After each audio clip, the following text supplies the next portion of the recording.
Tout commence en 2015, lorsque les banques alimentaires et l'association des membres de l'Ordre du mérite agricole signent une convention nationale. Son objectif principal est de dégager des matières premières agricoles pour les banques alimentaires. Un groupement d'agriculteurs situé dans le Limousin, à Saint-Junien, réuni en GI2E, qui signifie Groupement d'intérêt économique et environnemental reconnu et soutenu par l'État, entend parler de la convention. Ils décident alors de créer un projet social innovant qui viendrait compléter leur triple performance agroécologique. Ils s'associent avec les communes afin qu'elles leur mettent à disposition des terrains communaux. Ces terrains communaux inexploités et abandonnés sont cultivés avec des céréales.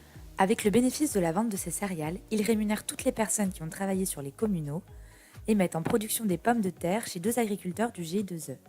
Ces pommes de terre sont ensuite livrées à la banque alimentaire et aux épiceries sociales, puis elles sont distribuées aux bénéficiaires de l'aide alimentaire.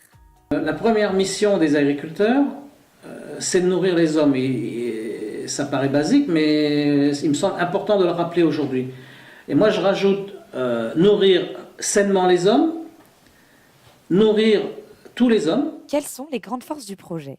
La première grande force est la valorisation des terrains communaux. Ces terrains couvriraient jusqu'à environ 10% du territoire français et sont pourtant souvent inexploités. De plus, l'objectif social facilite le sentiment de solidarité des citoyens.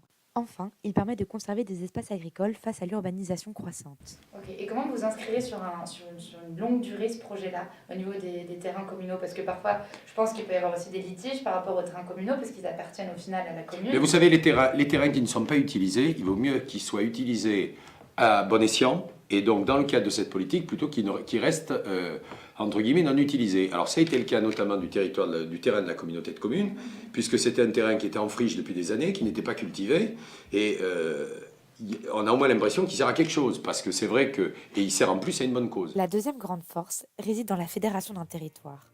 Agriculteurs, industriels, épiceries sociales, banques alimentaires, communes, bénéficiaires, le projet s'inscrit dans une réelle dynamique de territoire en créant des liens entre toutes ces personnes. Troisièmement, le projet a, contrairement à beaucoup d'autres programmes sociaux, l'objectif d'être viable économiquement. Les bénéfices des céréales permettent de rémunérer les personnes qui ont travaillé au champ et d'acheter les pommes de terre. Pour le moment, le projet est en phase de construction, encore soutenu des aides publiques. Pour devenir viable, il doit trouver plus de terrains communaux afin de diminuer les coûts de production et d'augmenter les bénéfices. Il faut être capable de valoriser le mieux possible ces communaux. Ça veut dire avoir une mise en culture rapide, une récolte effective. Il faut aussi qu'on ait une certaine rentabilité économique, puisque ces communaux sont censés dégager de l'autofinancement sur le projet.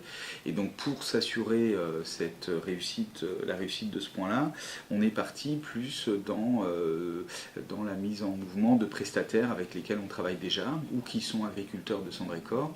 Mais le fait est, c'est qu'ils sont rémunérés sur le coût de revient pour qu'il n'y ait pas d'ambiguïté et que la prestation elle soit réalisée comme s'il s'agissait d'un client totalement normal.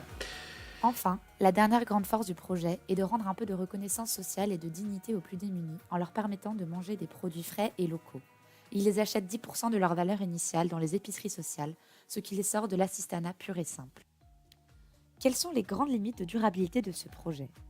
La première limite réside dans la fragilité des contrats de mise à disposition des communaux. En effet, à tout moment, les communes peuvent récupérer les terrains, comme par exemple si une entreprise veut venir s'installer. Quelles sont les solutions pour s'assurer une mise à disposition durable des communaux ? Tout d'abord, s'assurer une viabilité de rendement à moyen terme, grâce à des contrats qui garantissent un temps d'utilisation minimum. Utiliser des terres non constructibles pour éviter la concurrence avec d'autres projets. Ou alors s'allier avec des associations qui souhaitent mettre en place des projets solidaires viables pour conserver des terres agricoles. La troisième limite concerne la pomme de terre. C'est un féculent riche en glucides mais assez pauvre en nutriments. Elle ne coûte pas très cher et constitue déjà un des aliments de base des populations défavorisées. Ce serait une bonne idée de pouvoir diversifier les dons avec des fruits et légumes toujours locaux, mais plus riches en nutriments et plus diversifiés. Enfin, une dernière question s'est posée à moi lors de la réalisation de ce projet. Comment compléter l'aide alimentaire avec des solutions durables pour améliorer la situation des plus démunis ?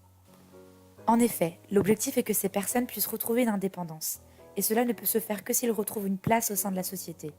La solution pourrait se trouver au-delà du don d'aliments, dans l'éducation à la nutrition, des cours de cuisine, la distribution de coupons alimentaires pour fruits et légumes, ou dans la création de jardins partagés ou d'activités avec les agriculteurs, où les bénéficiaires pourraient échanger avec eux, partager et créer du lien.